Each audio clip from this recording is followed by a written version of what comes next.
السلام علیکم ورحمۃ اللہ وبرکاتہ۔ بسم اللہ الرحمن الرحیم۔ نماز روزے کی ناقدری نہ کرے۔ ہمارے ذہنوں میں بعض اوقات جو خیالات آتے ہیں کہ ہم نے روزہ تو رکھ لیا لیکن روزہ کا حق ادا نہیں کیا، تراویح تو پڑھ لی لیکن اس کا صحیح حق ادا نہ ہو سکا، تراویح میں نہ خشوع تھا اور نہ حضو تھا، دل کہیں تھا دماغ کہیں تھا، اسی حالت میں ہم نے تراویح ادا کر لی۔ یہ خیال لا کر بعض لوگ اس روزے کی اور تراویح کی ناقدری کرتے ہیں۔ ارے بھائی، یہ ناقدری کی چیز نہیں، یہ نماز کیسی بھی ہو، لیکن اللہ تعالیٰ نے اپنے دربار میں حاضری کی توفیق عطا فرما دی۔ یہ توفیق بذات خود ایک نعمت رمضان الترادر انوار ہے۔ اس توفیق پر کر ادا کرو، اس حاضری کی ناقدری نہ کریں۔ یہ کہیں کہ ہم نے نماز کیا پڑھیں، ہم نے تو ٹکریں مار لیں اور اٹھک بیٹھک کر لی۔ ارے اللہ جل شانہ کو تمہارے ساتھ کچھ خیرین کا معاملہ کرنا تھا، اس لیے تمہیں مسجد کے دروازہ پر لے آئے۔ اگر اللہ تعالیٰ کو تمہارے ساتھ خیر مقصود نہ ہوتی تو تمہیں ان لوگوں میں شامل کر دیتے جنہوں نے کبھی مسجد کی شکل تک نہیں دیکھی۔ اس لیے ان عبادات کی ناقدری نہ کریں بلکہ ان پر اللہ تعالیٰ کا شکر ادا کریں۔ سجدہ کی توفیق عظیم نعمت ہے۔ ہم نے جیسی تیسی نماز پڑھ لی، نہ اس میں خشوع تھا نہ اس میں خضوع تھا۔ وہ نماز ہیجان اور بے رہ صحیح، لیکن قبول ہو کہ نہ ہو پھر بھی ایک نعمت ہے۔ وہ سجدہ جسے تیرے آستان سے نسبت ہے۔ یہ سجدہ جسے اللہ تعالیٰ کے آستانے پر کرنے کی توفیق ہو گئی، یہ بھی ایک نعمت ہے۔ پہلے اس کا شکر ادا کر لیں۔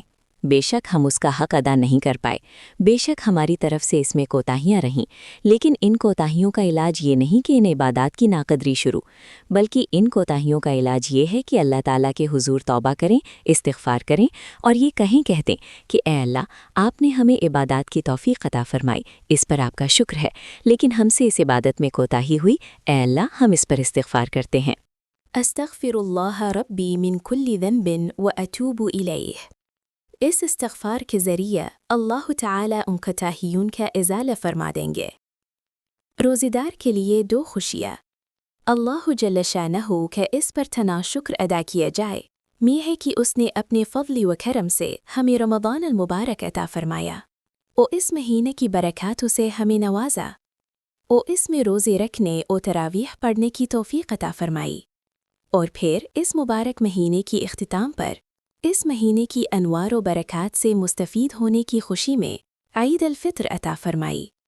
حدیث شریف میں جناب رسول اللہ صلی اللہ علیہ وآلہ وسلم نے ارشاد فرمایا، للصائم فرحتان، فرحة عند افطاره وفرحة حين يلقى ربه۔ نسائی کتاب الصیام، باب فضل الصیام۔ یعنی اللہ تعالیٰ نے روزے دار کے لیے دو خوشیاں رکھی ہیں۔ ایک خوشی وہ ہے جو افطار کے وقت حاصل ہوتی ہے، اور دوسری خوشی اس وقت حاصل ہوگی جب قیامت کے روز اپنے پروردگار سے جا کر ملاقات کرے گا۔ اصل خوشی تو وہی ہے جو آخرت کے دن اللہ تعالیٰ سے ملاقات کے وقت نصیب ہوگی۔ انشاءاللہ اللہ تعالیٰ ہر صاحب ایمان کو یہ خوشی عطا فرمائے، آمین۔ وآخر دعوانا ان الحمد للہ رب العالمین۔